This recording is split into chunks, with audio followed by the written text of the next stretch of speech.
Hey guys, James here, and welcome to the June media listing ranking video of all the stuff I went through in the month of June in 2026.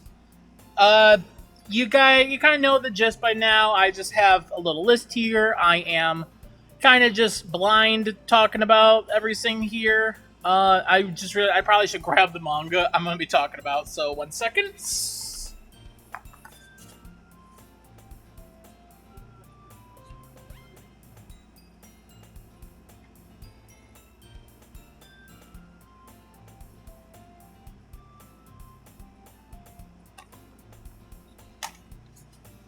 All right, no, I'm not cutting that out. You gotta listen to my AC going off for a couple seconds.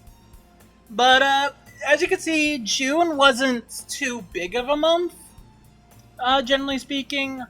But I'm gonna have a lot to talk about with a certain something here, and I am scared to talk about that one. But we're not there yet. First, we got Black Clover Volume 10.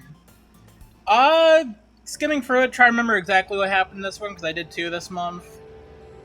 But this is mostly just the yeah, it's the fight in the witches the witches forest. Stuff I like the crew members fighting against the invading what was it, Diamond Kingdom members. We get a bit of lore on one of the guys. I forgot who it is.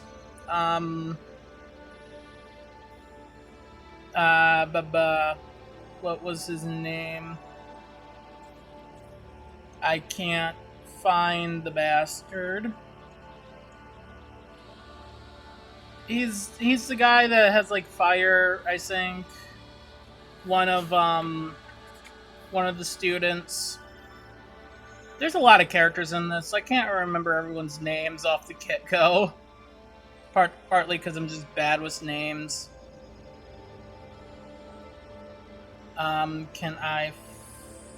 Mars.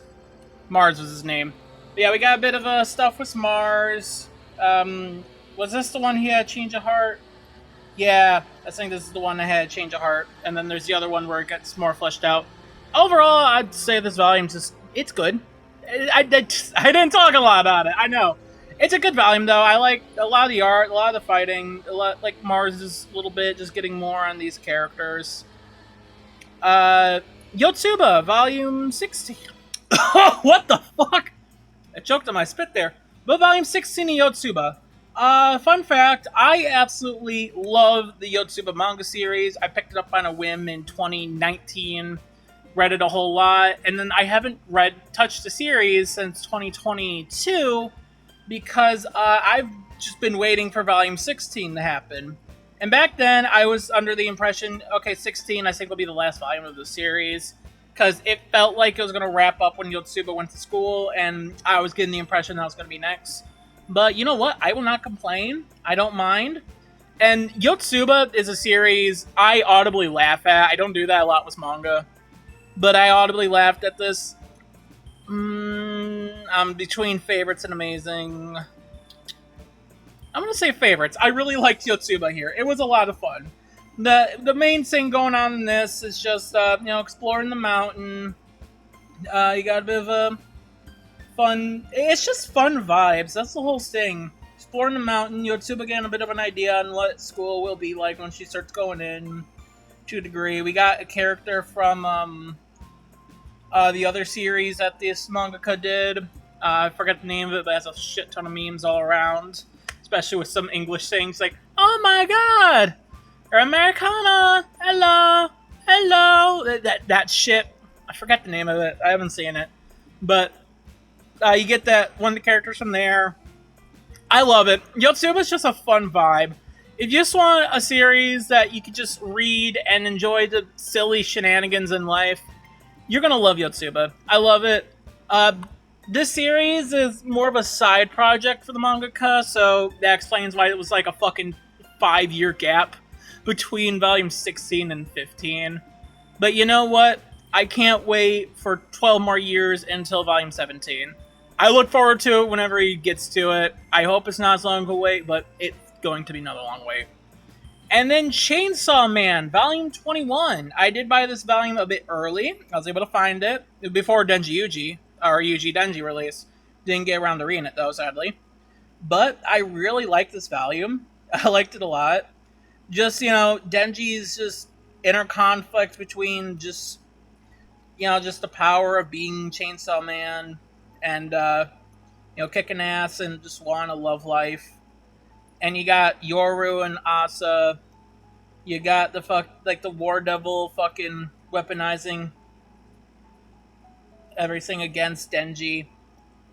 And just wanting complete and utter destruction. You got all the shit going on in it.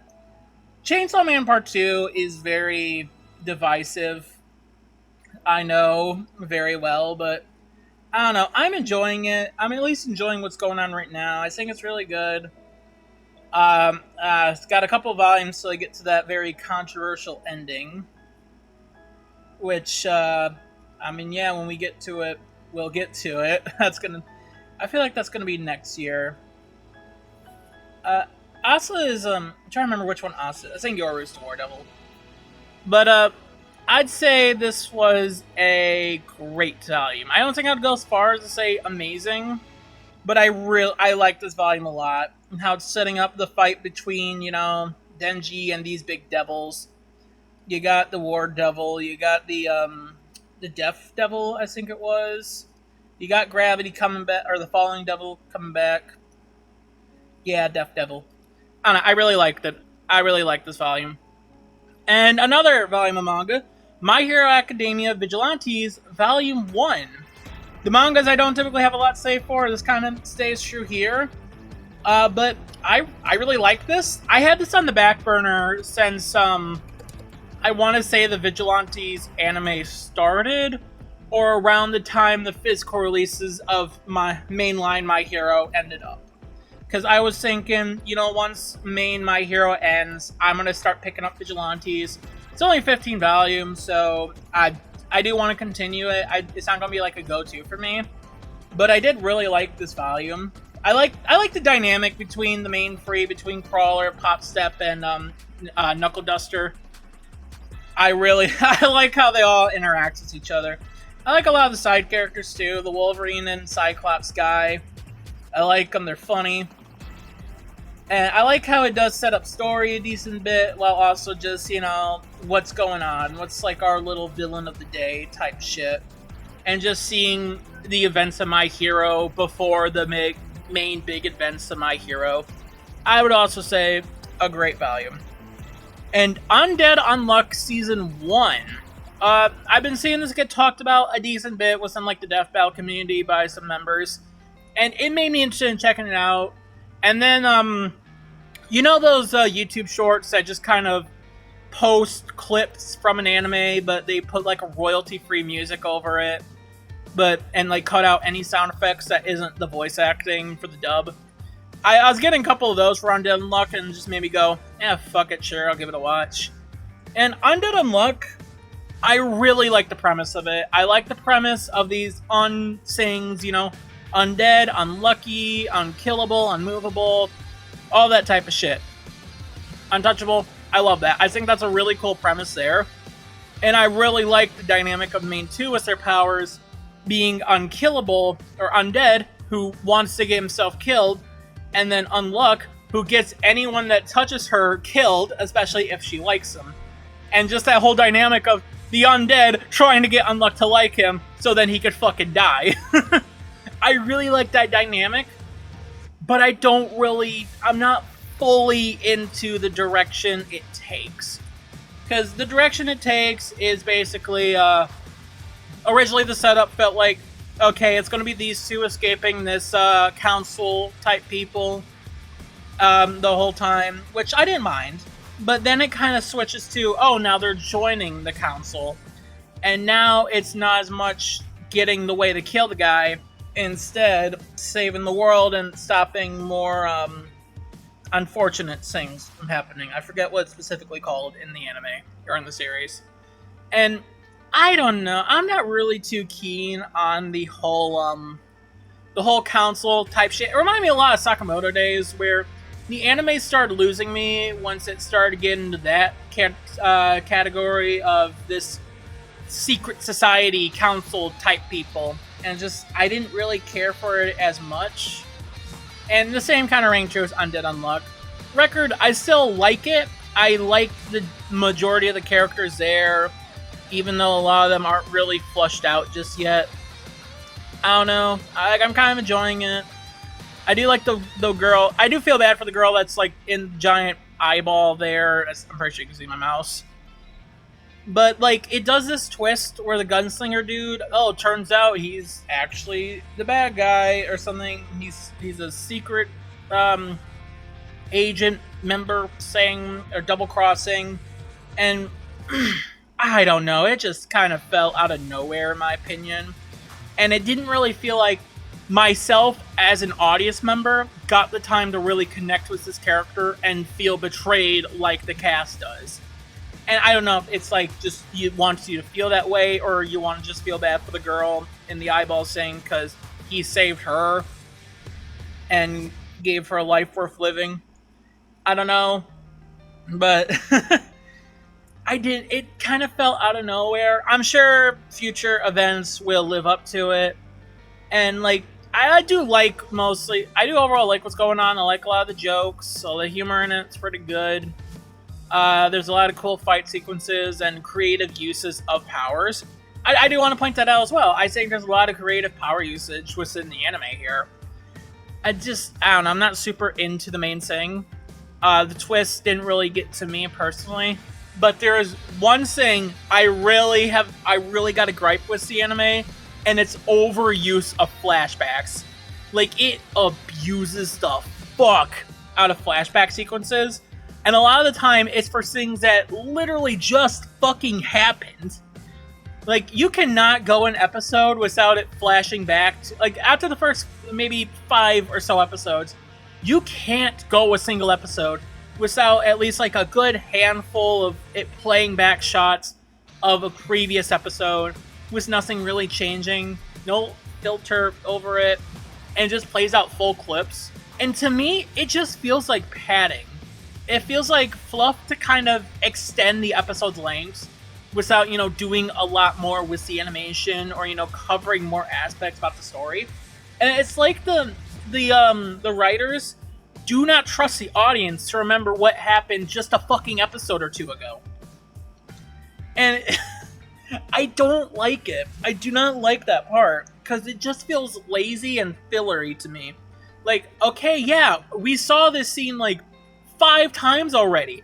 You don't gotta keep replaying it, bud. I get it. So I feel like that kind of docks it from amazing to great. Because I still think it's great. I still like the general story, even if I'm not the biggest fan of the direction it took. I still like the main cast. I'm interested in the antagonist. The whole manga thing was really cool. I do not like the overabundance of flashbacks and reusing of scenes. And again, the direction, like the plot twist thing, didn't really get to me personally.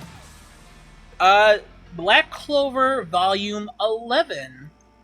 Yeah, I really like this one as well. I would say probably more than the Volume 10, but it's gonna get in the same spot of. Oh wait, no, I'd say this is great. I thought I put that in great for a second, but no, this is a good volume or great volume. Bleh. Because it wraps up the big fight going on, the witches thing, and the witches' forest or kingdom, and it's really cool. Also overpowering this guy whose ability is absorbing magic after he absorbed a metric fuck ton of it. You get a moment, like you get the reveal of Liba. That's his name. I know this shit ahead of time, but. You get the reveal of him living within Asta, giving him some of this magic power, or anti-magic power. And it sets that up really well with the whole semi-transformation sequence. So it's the wing and part of his arm was the sword. And then, like, the backstab of the witch, finding out her deal and her real connection, Vanessa. And Vanessa getting her true moment of actually being able to shine and get back at the witch, rescuing her friends. I really like that. There's a lot in this volume I just really like. a lot of that is from that. And the art's also, again, really good here. I don't know if I said it was this volume, but I really like the art in Black Clover. Sometimes it does kind of get to the degree of I can't tell exactly what's happening like I have with a lot of manga before, but not super often does it get that. Also, we got a resolution to Mars and his childhood friend, who I forgot her name. But I'm also interested in learning more about the Diamond Kingdom, what they're doing with like the salamander and all that shit. And I'm interested in seeing where more of the Devil Sing goes. I really like the volume. I thought it was great. And now we get to talk about the amazing Digital Circus. Oh boy. I need a drink before going into this one. Okay. So, I want to say this now. I'm going to be talking about the entirety of the Digital Circus record. I do think the finale will take up a good bit of discussion because that's a big talking point right now. I kind of feel like I do have to talk about that. And the Digital Circus is probably going to take up a majority of my video here, since I kind of feel like I've been breezing past everything prior. But, okay, for starters, I do want to say, huge respect to Gooseworks and everyone else that worked on the show. I feel bad for Goose for what she had to go. I'm pretty sure Goose is she. I don't know if I should use they to be safe, but I'm confident it's she. A huge respect for what Goose had to go for, though. The fans fucking hate him. I did not like the fans. I did not see a lot of the toxic fan base shit for the longest time. It felt like until, episode 8 released, and then episode 9 got leaked, that I really saw the toxicity from fans. And, fuck them. I feel so bad for Goose. The fact that they pushed this creator away from their own creation is so goddamn sad. And I want to say, I think Digital Circus, it's the only time that, at least I can think of, where I feel like I really stuck with the release of a series from beginning to end. I was there when it first premiered. Out of pure curiosity, I liked it a lot to keep coming back to every premiere that I could. And when I couldn't make it to the premiere, I watched it as soon as I could the same day. And then we got to the finale, which the finale was... I have a lot to talk about the finale. But it felt like the only time I really stuck true was the series from start to end, so I feel a lot more resonant to it. Because a lot more of the, internet series, it's a case, because, how big of gaps between episodes tend to be. I'll watch the first episode, or I'll wait a bit before a couple episodes are out, then I'll watch it, and it's either okay, I'll get back to it, and then by the time I get back to it, it's done or almost done. Or, I say I'll get back to it, and then I haven't done that. I didn't get back to it ever. Where Digital Circus, it never felt like that to me. I really liked the series from start to end. And I might as well talk about it. We'll talk about the things I like. We'll leave the finale out for a little bit. But I really like a lot of it. I love so much of it. Even the weakest episode, in my opinion, is still good. I'd say maybe the first 2 or so episodes are probably the weakest, because they feel they have a different overall theme to the rest of the show. But I'd say they are still good episodes. They set up the Digital Circus and the cast fairly well to get a good general understanding on what's going on, who these characters are, while still obviously leaving stuff open to explore in, future episodes. And I don't really think I dislike any of the characters, and Jax, we're gonna have a lot to talk about with Jackson later when we talk about the finale. But I didn't really dislike anyone. The Kinger, I think I found to be my consistent favorite throughout the series. I don't know, he's fun. I liked him in the dark. I like the Kinger-centric episodes a lot. He was a lot of fun. And I like how the series kind of talks about all these characters, their own traumas, their own issues, everything that went on in their lives. I like it, and kind of hinting to what led up to them getting to the circus, what their time in the circus has been like, how they interact with each other, and just the general whole mystery of what is the circus? What was it made for? How are they stuck in here? And I didn't really interact with the community, admittedly. There was a couple of fan theories I got thrown around, and I was into. The main one I remember was Jax might actually secretly be an AI. That got debunked kind of quickly after it was made. But I still liked it. I still saw it was a pretty solid theory, even if it turned out to be false. That's the main one. There are a couple that come in more so the end. Like Bubble being the other AI that, you know, was Kane at the end. Like, that was revealed in episode 8. And that was Bubble fighting back, and Bubble ended up getting Kane deleted. You know, shit like that. And just, like, what happened to all these characters? What are their suppressed traumas? You know, all that shit. And again, just the mystery of what, you know, RNA was, or whatever the fuck the company was called, that made the Digital Circus and all that shit. I really liked it. And again, also just exploring these characters' troubles, Pomni kind of being a general help to everyone get over them, while they also do aid themselves quite a lot. You know, especially with like Gangle and Zubul. Like those two helping each other out quite a lot throughout the series. And episode 8 just hit so fucking hard after that was done. It was like, oh my god, I want to know more, I want to see more, I want to know what's happening. Because that episode was intense. I think that's my favorite episode of the series. And like how the show talked about abstraction throughout it. And like, you know, the subtle, like the implications or what it's supposed to represent. I don't think it's to represent suicide. That was apparently a theory, but kind of got soft debunked. The voice actor of, I want to say it was Kane. Oh, fuck, sorry. He said it's not, his opinion is that it's not entirely suicide, and I do think I have to agree with, you know, how it's been portrayed, but I do think it's still kind of good representation of death. And I like a lot of the stories they go on. I like a lot of the chill ones more, admittedly, because it feels more like just exploring these characters. And I think now is where I have to talk about the finale, the controversies that follow it, and all that shit before I really talk about my overall thoughts on Digital Circus, I want to say. And off the bat, I want to say I hate how our modern society, I guess, the modern internet, like, fucking reacts to this shit. I hate how it always feels like something has to either be a fucking 11 out of 10 life-changing experience, otherwise it's abysmal dog shit. I see it a lot with all sorts of stuff. It's like the fucking in-between doesn't exist. You can't call something good. It has to be peak cinema or absolute ass. And I fucking hate that. It fucking takes everything to be black and white. And I saw a lot of people joking on this aspect, but a fucking little thing in the corner to show you this is how you should feel during this scene. And it feels like that's just what people want. We can't handle complex aspects to these series, and I fucking hate that. It's just like, yeah, you can't feel a complex emotion.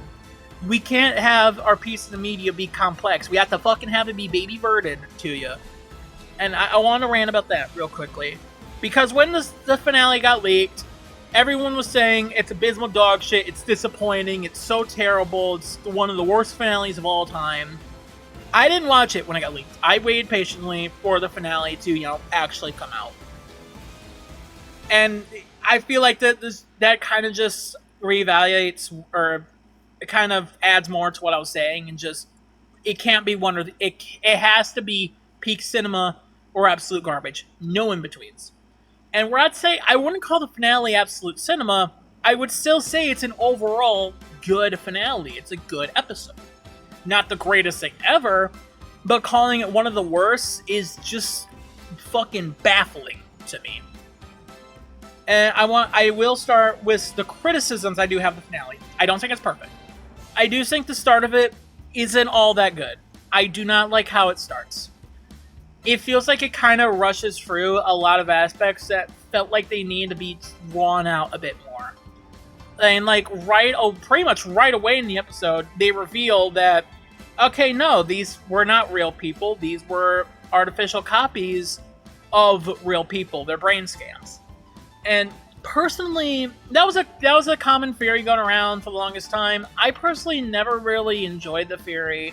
In retrospect, yes, it does make the most sense. And I have come around to it, but I don't know, that one always just felt kind of lame to me. I always just preferred the idea of, these were real people. I mean, they are real people, but like actual people stuck in the circus, not digital copies. But also, how quickly it goes to Jax abstracting. And, there's arguments for and arguments against. I do want to point out both, because I do think it's fair. There's a lot of complex shit with the finale, so it's not fair to just kind of go in on one side and, ignore the other entirely. At least, in my opinion, it's not fair to do that.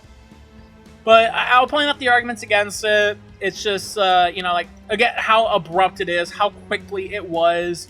It didn't really feel like we got time to really sit on it or set it up properly.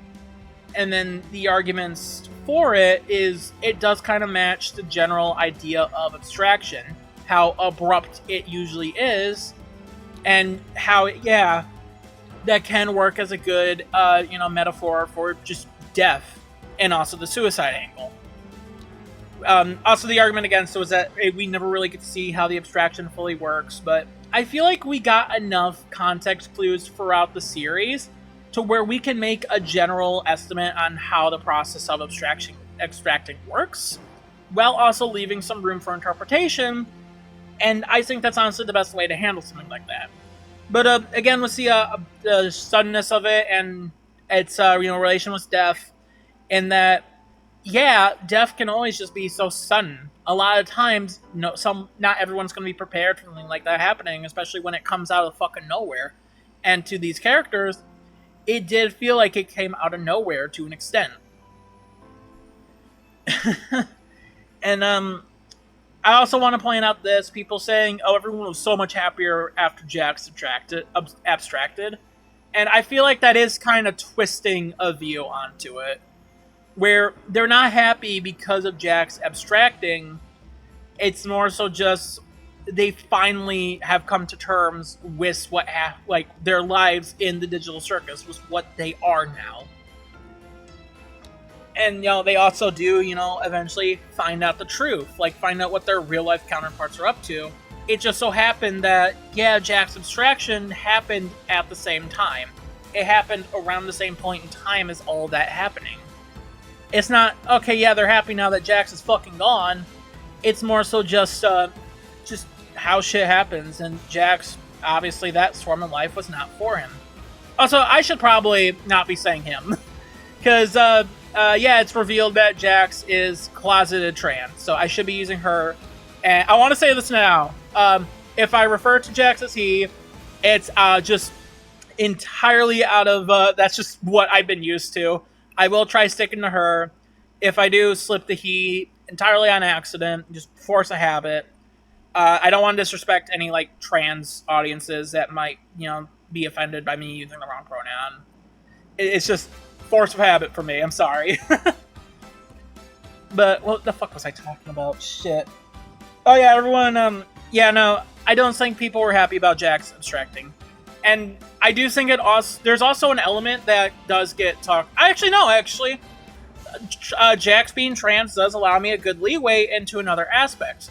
And people were saying that Jax is now a bad trans representation because how many people view Jax as an abuser. And this feels like something I have to word very carefully, but I think that take is kind of bad. Because it makes it feel like we're not allowed to have any trans representation be a bad person. They all have to be goody two-shoes, amazing people. Which, for a show that feels like it covers so much realistic elements despite the silly paint coat it has on, I think it's probably in the better nature to have, some trans representations not be the best of people, because that just means they're people. It gives the idea that, they're still people. Trans people are still people. They can make mistakes. They can be not great people. That's just the reality of life. So, having some trans representations not be amazing people and have their own issues and do a terrible job, explaining all that, or not really explaining, but I'm unscripted, by the way. This is definitely shit I should be scripting, but I'm not. But, like, they have their own issues, and they don't go about it in the best ways, which harms others. It shows that they are still human. They are still people. And, like, you can't have a whole subsect of people just be goody two-shoes that can do no wrong.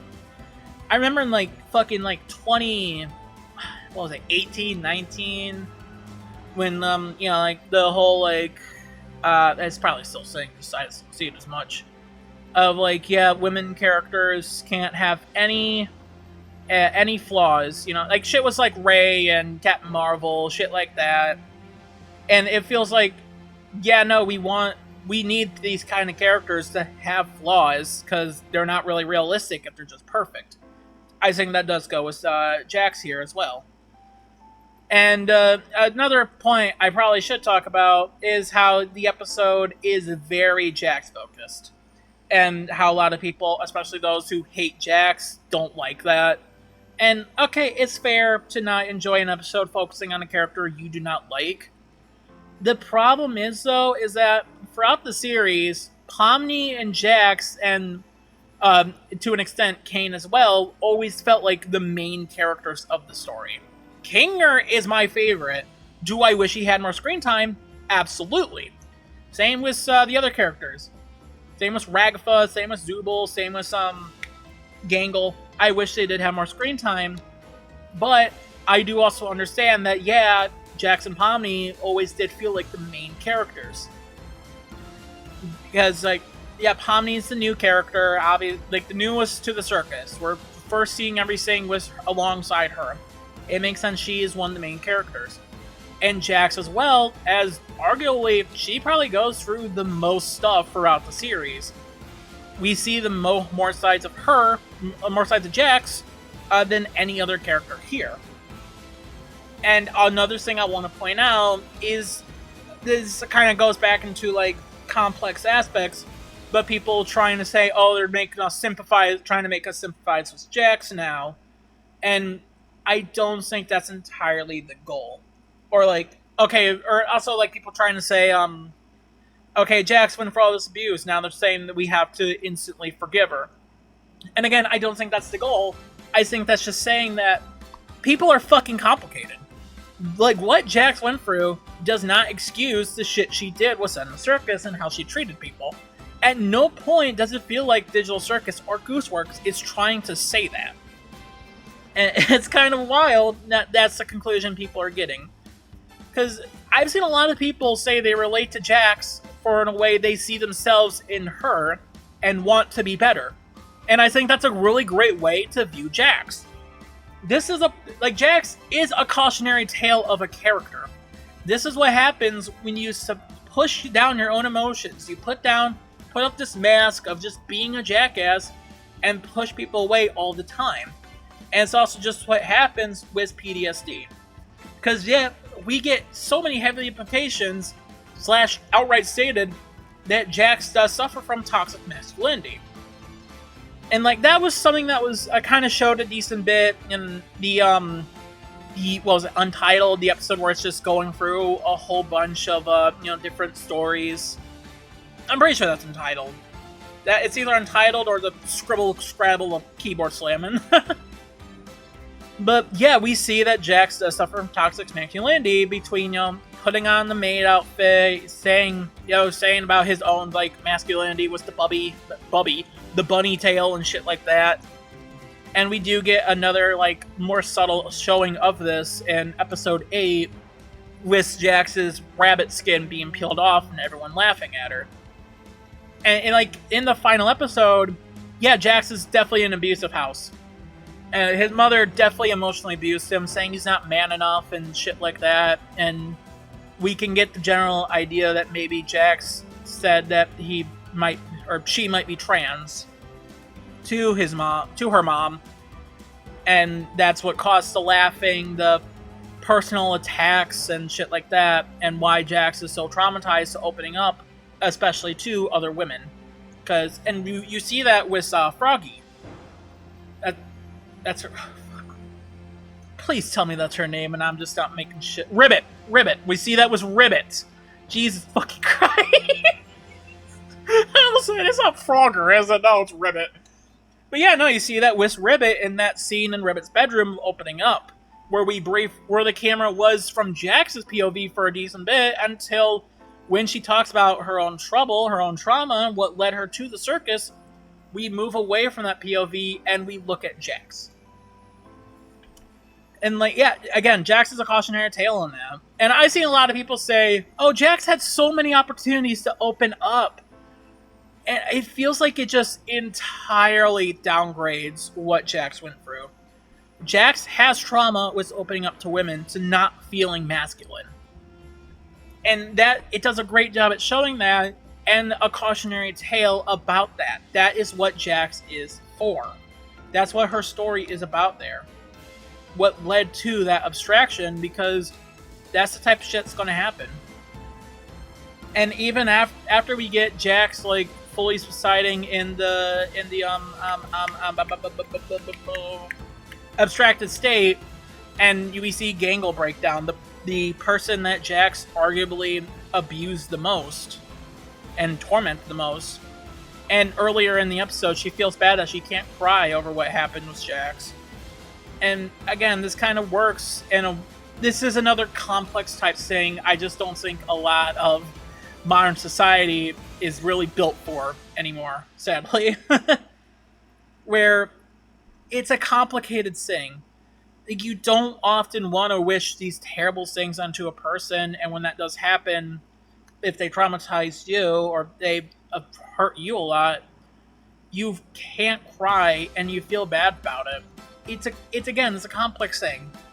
And I think the Digital Circus does an amazing job with that. And again, the finale ain't perfect. I didn't want to say that, because the finale also leaves a lot of unanswered questions.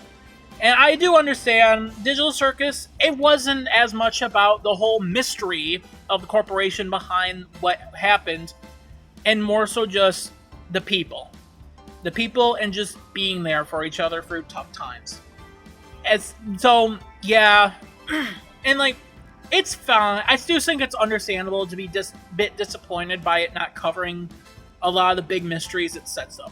Because while, yes, that was not the goal of the Digital Circus, not the goal of the story it wanted to tell, it sets up such an amazing mystery. I am also kind of disappointed that a lot of elements just didn't really get to be covered as much as I wish they were. How we still have all these questions without answers to them. That's another case of a complicated feeling with this one. Because while I understand that was not the goal, I really enjoyed that part and wish it did get more elaboration.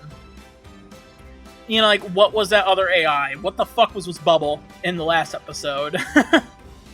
And like, looking back at it, I assume Bubble's whole, like, shit talking on Kane leading to his breakdown and humans line, that whole spiel. I assume that was just Kane's inner thoughts leaking out, or maybe the other AI, like, kind of breaking through and talking through Bubble, and it wasn't Bubble itself being the other AI. I don't know, it's weird. The other AI I do kind of wish we got a bit more explanation of. But, yeah, I get it. It's not the main thing of it all.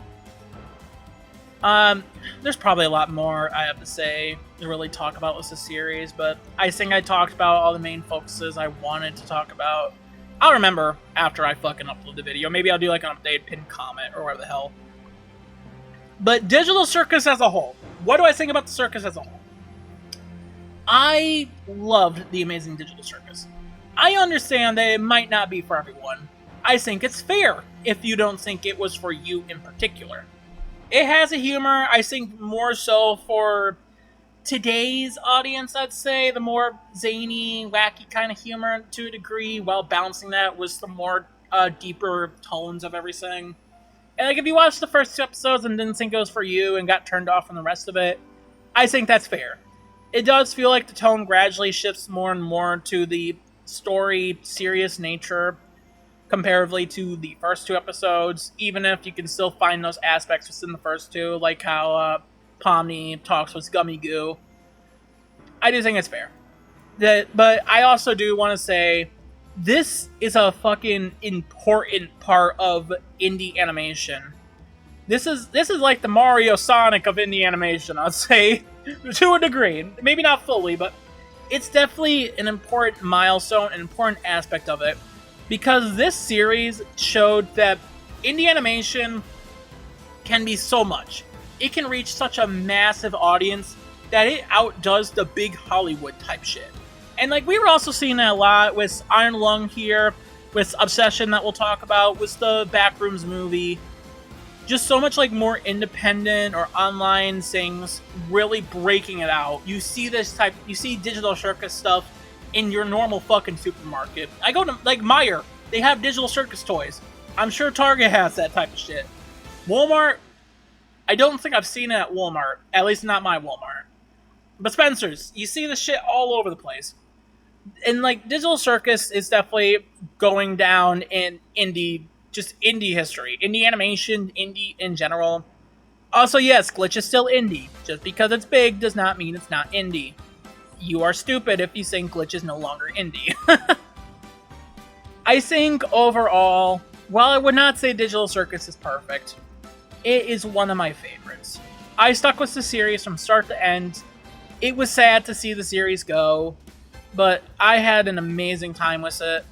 I don't know if they'll ever do anything again with Digital Circus outside of, just merchandise, because it's fucking huge. That's like the biggest thing Glitch has ever done. But sequel, a spin-off, some comics thing like was fucking Murder Drones, though maybe better because apparently the Murder Drones comic was ass. I do kind of hope Digital Circus gets some sort of like spin-off, side thing, sequel, whatever the fuck. But also, I don't think it's needed, and I do understand if Gooseworks never wants to do that again. Okay, I feel so bad for Goose for all of this shit. I forget what this thing's called, actually. It's like the new big anime, new trash anime, literally. No, I'm going on my Twitter on a separate tab to see what this is. See what it's called again.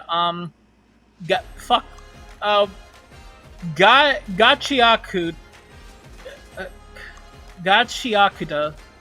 I think it's called. I'll just call it the trash anime. I gave this a watch. The Death Battle cast for Chihiro versus Rudo, it sparked my interest in the anime because of I like the power system. The power system is very intriguing to me. With Rudo, the free wishes was trash. It intrigued me. I do have Volume 1. I picked it up after I did the thumbnail for Rudo versus what's his face. I don't know. It's in a short. You'll find it.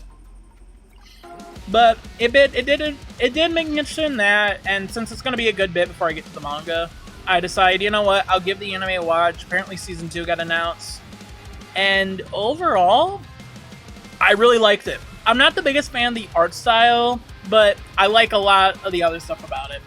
This also kind of goes into like this society type thing with Rudo joining the cleaners, but it's not really the same as with Undead Unluck or Sakamoto Days. Do I have Sakamoto Days even in this?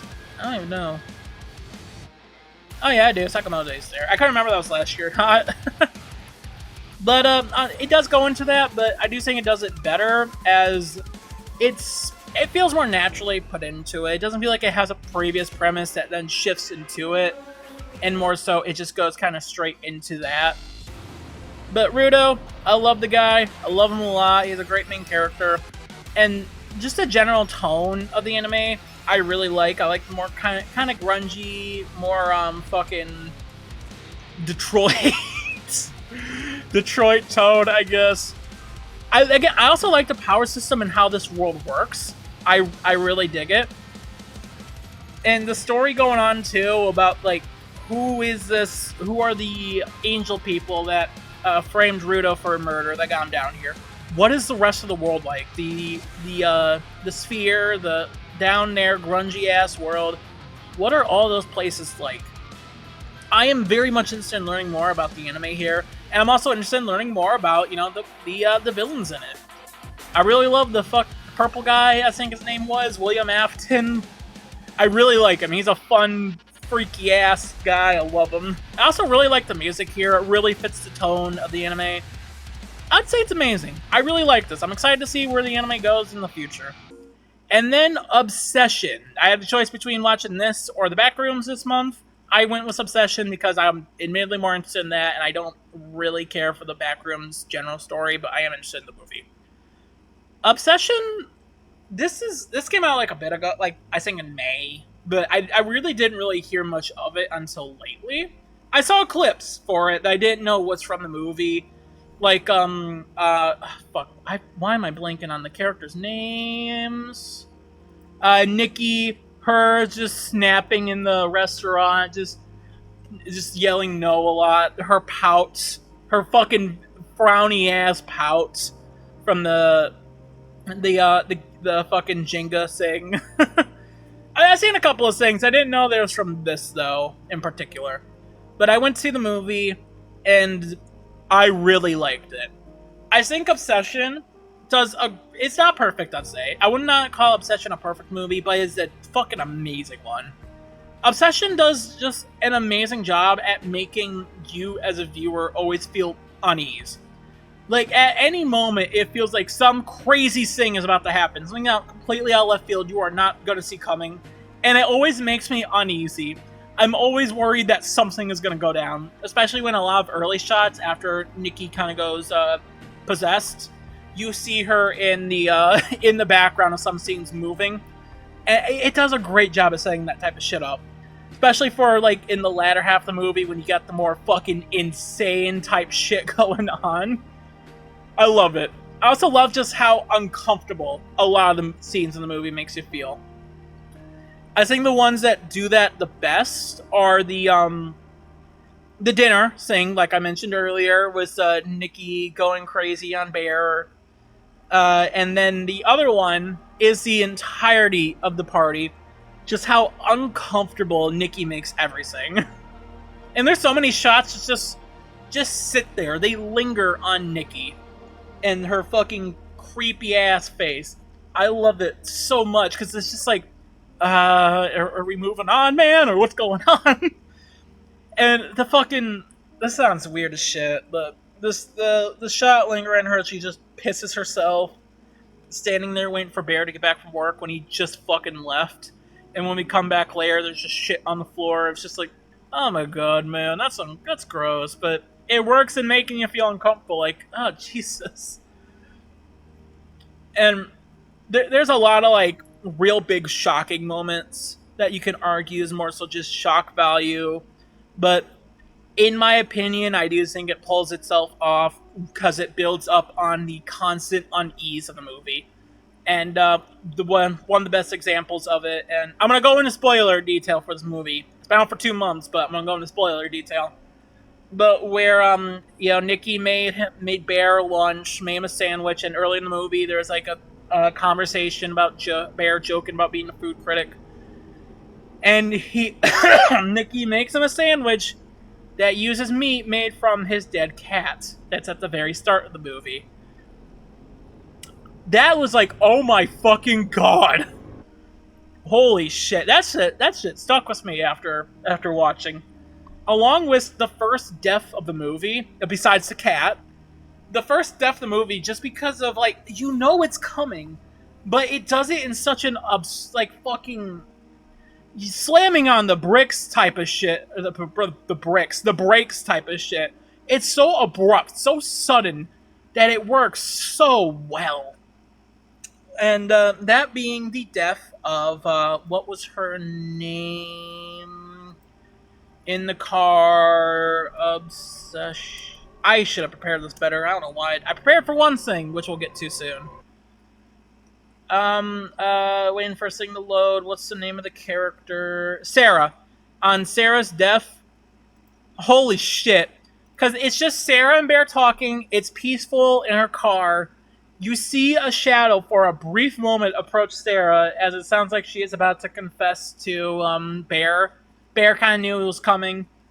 And then fucking Nikki just fucking breaks open the window and slams Sarah's head against the steering wheel, over and over and over and over and over at fucking inhuman speeds, inhuman strength, and then you see the aftermath of it. Her entire face is just gone. It's just a fucking mangled up skull. And it is so fucking shocking. It really benefits from the suspense that's built up throughout the entirety of the film leading up to that point. And then the fucking, the other of the main four, Ian, him just getting fucking abruptly shot after saying, I want $1 million, it's just, or $1 billion, it's just fucking, that was also funny. It's like, oh my god! I fucking adore this. This movie was amazing.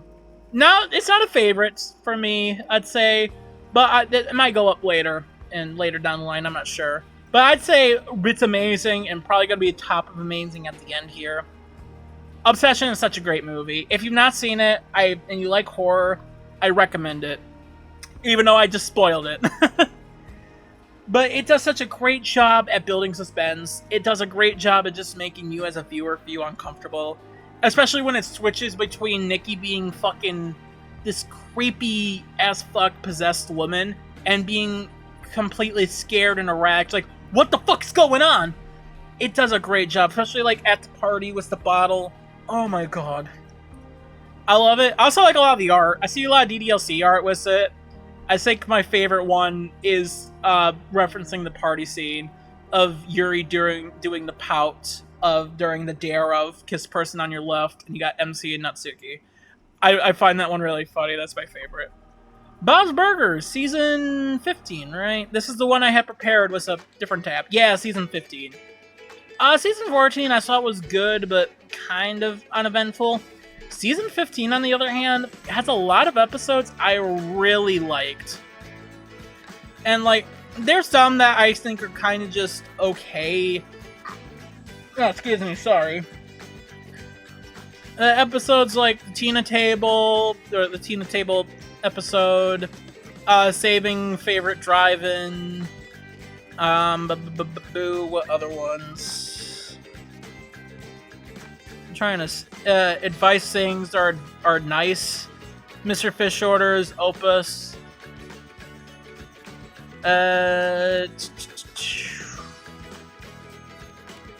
Mr. Safe Body. All those episodes I'd say are just kind of okay. But honestly, everything else I would say ranged from good, great to amazing, honestly. Like, I really liked Insomni Bob. I really liked Daddery, Kite Fever, Don't Worry, Be Happy. I like The Place Beyond the Pine Cones. Also, Like a Candle in the Gym. That was, I'll say that one's kind of meh. It didn't really feel like much. Dog Christmas Day Afternoon. The Slug Horses, Don't They? Don't Be Cheesin', the Womb for Whom the Doll Toes. All those I'd say are great to amazing episodes. Good, great to amazing. I really like those episodes. The names I struggle to say, but I feel like this season just had a lot of great stuff there. Where Bob's Burgers prior for at least a couple seasons, I'd say, I wouldn't say is bad. It was just kind of whatever. Like, it's still overall good, but nothing really to know, I'd say. Nothing that really feels super memorable. Or I'd say a good chunk of the episodes in here are fairly memorable. Not any I'd say are like my favorite of the show, but still overall good. It is honestly surprising Bob's Burgers has gone for, now, over 300 episodes, and it never really hit seasonal rot. Other shows have been going on for so long, like Family Guy, The Simpsons, SpongeBob, South Park. There's a lot of points where I'd say people are really notice the seasonal rot, notice it kind of falling off. Bob's Burgers, at worst, it just had like okay episodes that don't really have much to comment on. Overall, I'd say season 15 was a great season. I really liked it. And then we're ending off on Monster Musume, Volume 1. So, I've been reading manga for like a decade now. Or I've been a fan of anime / reading manga for roughly a decade now. And ever since I started Monster Musume, this is something I always saw a lot. I saw this around a lot. I remember so many memes about it back in the day, back in like 20 16, 17, maybe 18. I think just those 2 years. There's so many memes made on this series. Seeing the characters around a whole lot. And generally just seeing like the volumes for it at Barnes & Noble, but never getting it because you know, I was still in middle and high school. I read this shit at school.